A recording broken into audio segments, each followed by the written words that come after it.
Yes, thank you, Block. I never watched wrestling during the Rock days. I obviously knew who the Rock Missing was, out, but man. I never Attitude saw him Era. wrestle. Actually, I still have never seen a Rock wrestling Dude, match. The Rock's wrestling matches were not where it was. The Rock's matches were not everything. The Rock's storytelling microphone ability going into his matches and the interactions with the people, that is where he built his name. Most good big time named wrestlers, most of them make their name on the microphone well before they ever enter a ring. Just as a, you know, little thing. The Sure. kicker to that is like the Undertaker. The Undertaker was kind of the opposite end of the spectrum because he makes his name by not using the microphone. And when he did eventually use the microphone, years later, he wasn't expected to have this, overwhelming, energetic presence. He was able to basically create a character where he didn't actually have to say much. And when he did, he could basically just talk in a deep, dark tone and be very cryptic and say three sentences and be done. He didn't have to do a whole lot of microphone work. He did a lot towards the middle and end of his career, but in the beginning, he had valets do it all for him. So, You don't think he's coming back this weekend, no, do you? he is not. He is not. He might make an appearance. Like, I could see there being some type of appearance. Um, but I don't. I think he's done. I think he's done, and there needs to be some WrestleManias without him, and I think this is going to be the WrestleMania without him. He says in That would make a lot of sense coming out of like COVID WrestleMania, kind of put an end well, to and it and and you all that. watched the Last Ride, right? The 5-part documentary about. Yeah. So when you watched that, you saw, and I assume you watched WrestleMania last year. Did you watch WrestleMania last year?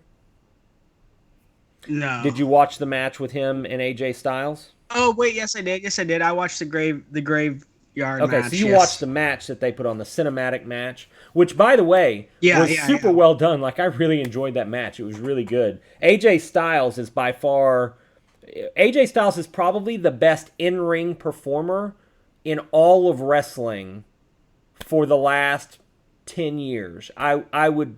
I mean, That's a bold statement, but I would say that he's probably the best full circle, all around in ring performer in wrestling in the last 10 years, potentially longer, but he's that good. They put him with guys because he can carry a match.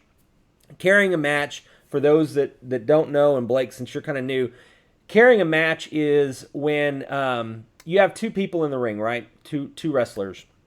Um, Both wrestlers have equal parts to improvise a match on the fly. Think of it as like on the spot choreography, right? So they go in and they're like, hey, we have some spots planned. The Undertaker would go in and say, I'm going to do my old school walk the ropes. We're going to do this. I'm going to have this spot. You can do this. And then at the end, the finish is going to be bang, bang. I'm going to tombstone you in the middle of the ring after catching you, and, 1, 2, 3 pin, right? Like, they plan that. But when they get in the match, like, those things are like at kind of the minute marks. The referee communicates with the wrestlers where they're at in the match, the minutes, the time. When it's time to enter the final sequence, the referee cues them to, hey, it's kind of the final sequence. Same thing with the announcers at ringside. That's the other thing.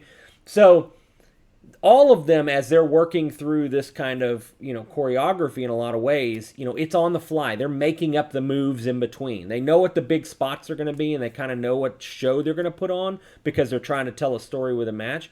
But all the rest of that's made up on the fly. So I say all that to say, when they talk about carrying a match, okay, a lot of times they take a veteran and they put them against a young guy. Okay, the veteran's job, either the young guy is supposed to put over the veteran by basically letting it be a squash match. The veteran calls all the shots. The veteran makes it a fairly quick match and beats him up real quick and finishes the match. The veteran looks real good. Or the veteran carries the match and puts over the young talent, meaning the veteran calls the moves that makes the other guy look good so the young guy gets the win. That's putting over the other talent. All right. When it's carrying a match is when one wrestler maybe can't do a lot of the different aspects, or maybe doesn't have the repertoire to be able to do some of the big shot moves, to really put on and carry on a really integral, like choreographed match. The other person that they put him with has to have really in-depth in-ring knowledge.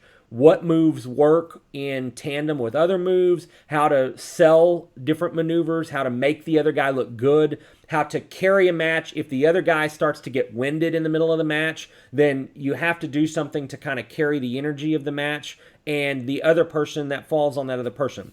AJ Styles is that guy where he can carry any wrestler at any time in any match. He can make anybody look amazing. So whether he's the guy winning or whether he's the guy putting over the other talent, that was the thing that Undertaker was going to retire, and then AJ Styles asks him for that WrestleMania match. And to the Undertaker's thinking, man, I've had these matches that didn't go so well, but AJ Styles can carry me if I start to make it look bad, if I start messing it up. It's not like another big guy where it's like bang, bang, bang. Both guys get super winded because their cardio's Yeah. bad. So what happened? What happened in that match with John Cena? It was like super quick, and the Undertaker was like super disappointed it went so quick. Was it John Cena? Was it the mattress Cena? It wasn't the one where he couldn't do the moves and then put his hat and stuff down in the middle of the ring. It was like the one right after that where he had worked really hard and then his WrestleMania match was only like 2 minutes long and he was let's see, there was the Goldberg match that was real bad. Goldberg. That was the one that was actually the show in Dubai where Goldberg split his head open and it was like a 2.5 minute match.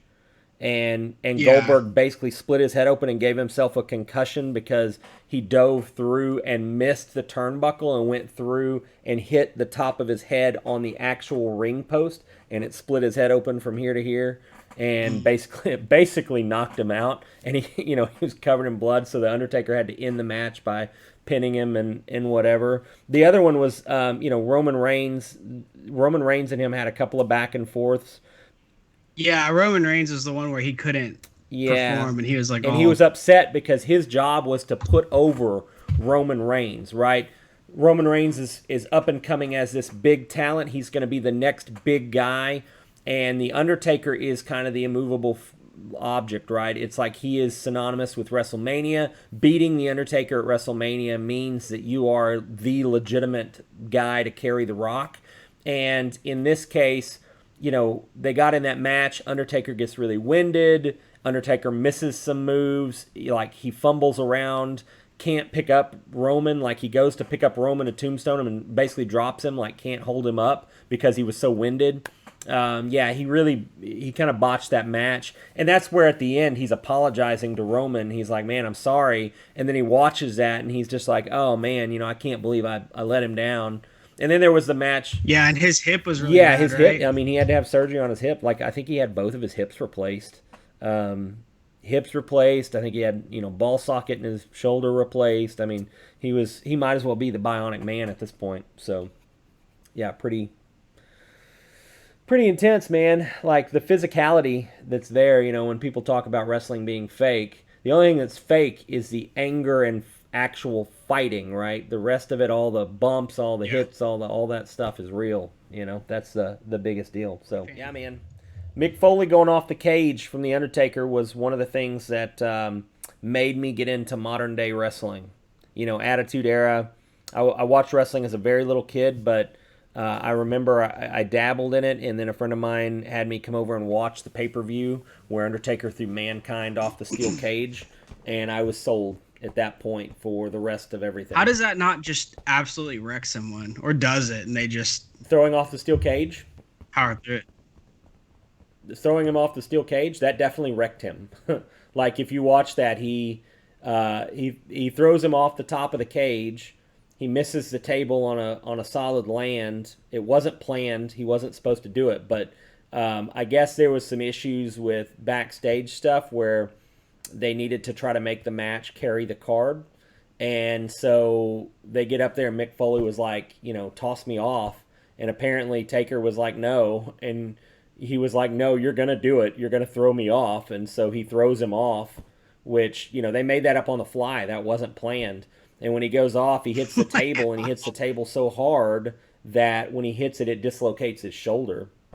So it dislocated Mankind's shoulder. They were truly going to end that match. If you ever watch that, they raise the cage, Taker standing on top. They're doing that to get Mick Foley out because he dislocated his shoulder. They thought he broke a rib. They carry him out on the stretcher, and he's like, no, no, no, I'm going back. So with a dislocated shoulder, he goes back out there, climbs back up to the top of the cage, and they're going at it on the top of the cage. And that's when Undertaker hits him with a chair up there. And when he hits him with the chair, Mankind falls back, and the straps that hold the chain link on the top, it breaks, and Mankind goes through the top of the cage down onto the mat. So basically falling off the top of a steel cage for a second time. And when he does that, it causes him to bite so hard that he bites a hole through the top of his lip, and his tooth goes through it and is stuck in his nose. Like, oh my gosh, and then dude. he gets thrown on a thing of tacks, and it was yep, absolutely, Howard, that's absolutely right. Went through his lip at the end of the match. That was a really intense thing. I mean, that has to be one of the gutsiest performances ever. That right? match put both of them on the map. The Undertaker was already kind of on the map, but that match is what pushed Undertaker up to a different level of legitimacy, and that match is what made Mankind probably the toughest SOB to ever step foot in a WWE ring. There's been some real tough guys that have gone in there, but there are broke his collarbone, ruptured there his are spleen. very few Gosh. people that would continue that match. Like Triple H, Triple H like tore, I forget what the muscle is in your thigh. What's that muscle that's in your actual thigh? He tore that during a match.